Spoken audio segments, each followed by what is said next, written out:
Je me suis avouée seulement à 34 ans que je pouvais être attirée par les femmes.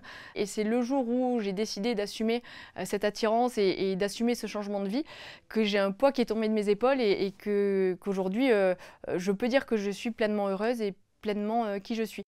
Donc moi j'étais en couple avec le papa de mes enfants depuis 12 ans quand je suis tout simplement tombée amoureuse d'une femme qui s'appelle Marie. Donc ça c'était en fin 2018. D'une relation professionnelle c'est devenu rapidement une relation amicale et les sentiments sont venus au fur et à mesure. Et c'est là que moi j'ai dû me poser les bonnes questions, ne pas me mentir à moi-même, même si ça me fait faire un grand saut dans le vide, j'essaie de m'écouter. Quand j'ai commencé à ressentir des sentiments pour Marie, je me suis dit mais qu'est-ce qui m'arrive? Est-ce que je suis normale? Pourquoi ça m'arrive à moi?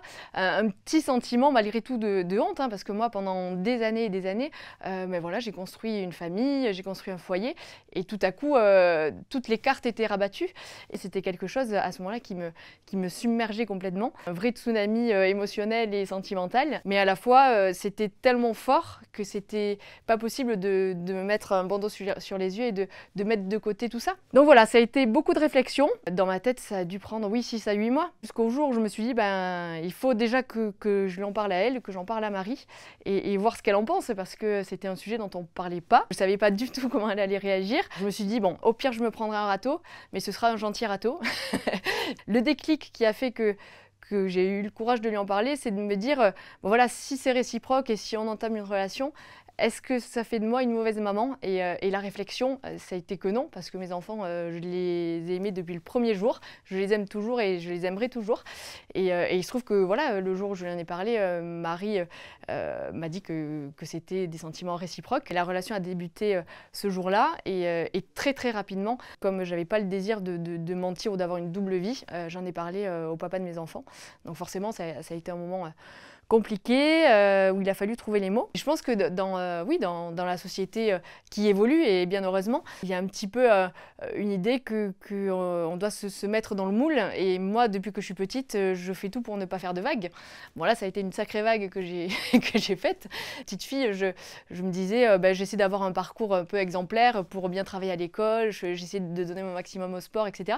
Pour justement ne pas faire de bruit et qu'on ne s'inquiète pas pour moi et avoir ce chemin tout tracé.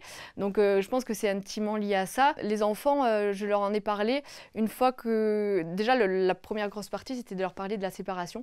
Donc avec le papa de mes enfants, on a eu une discussion à 4, hein, avec lui, les enfants et moi. Ils avaient à l'époque 4 ans et 6 ans.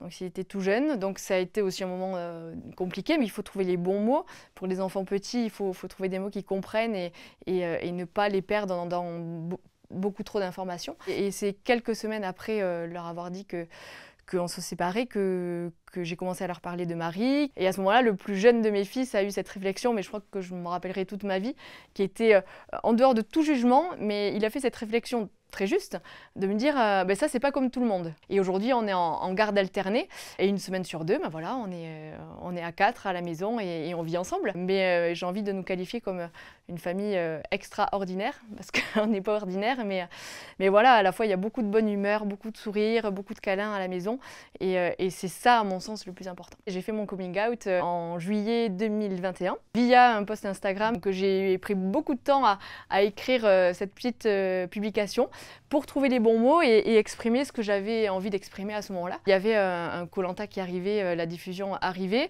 c'est une mise en lumière et forcément on parle aux médias de beaucoup de choses et notamment de sa vie privée. Donc moi c'était un moment où je voulais pas me cacher et puis ceux qui l'accepteront tant mieux et ceux qui l'accepteront pas tant pis. Et j'ai eu beaucoup des centaines et des centaines de messages pleins de positifs et plein de bienveillance. Et puis surtout aussi, ce qui m'a donné raison d'en parler, c'est tous les témoignages que je reçois de personnes à qui il est arrivé la même chose. De se montrer, je pense que tel qu'on est vraiment. Moi j'ai un poids qui est tombé, clairement. Et je pense que ça s'est ressenti aussi, et mes proches l'ont ressenti. Je pense que je suis beaucoup plus souriante, beaucoup plus épanouie et même physiquement ça se voit, enfin, je me tiens différemment, etc. Parce que j'ai le sentiment d'être moi-même, de l'assumer et d'être fière de l'être. Et c'est le jour où j'ai décidé d'assumer cette attirance et d'assumer ce changement de vie que j'ai un poids qui est tombé de mes épaules et qu'aujourd'hui je peux dire que je suis pleinement heureuse et pleinement qui je suis. Pour les jeunes qui n'oseraient pas faire leur coming out, que j'aimerais dire, c'est 2 choses. Déjà, si vous le faites, surtout laissez le temps à vos proches d'accepter la situation, parce que c'est tout à fait naturel qu'au départ ils soient surpris et qu'ils n'acceptent pas forcément à la seconde même cette nouvelle situation. Donc avoir de l'empathie par rapport à eux et se mettre à leur place à ce moment-là.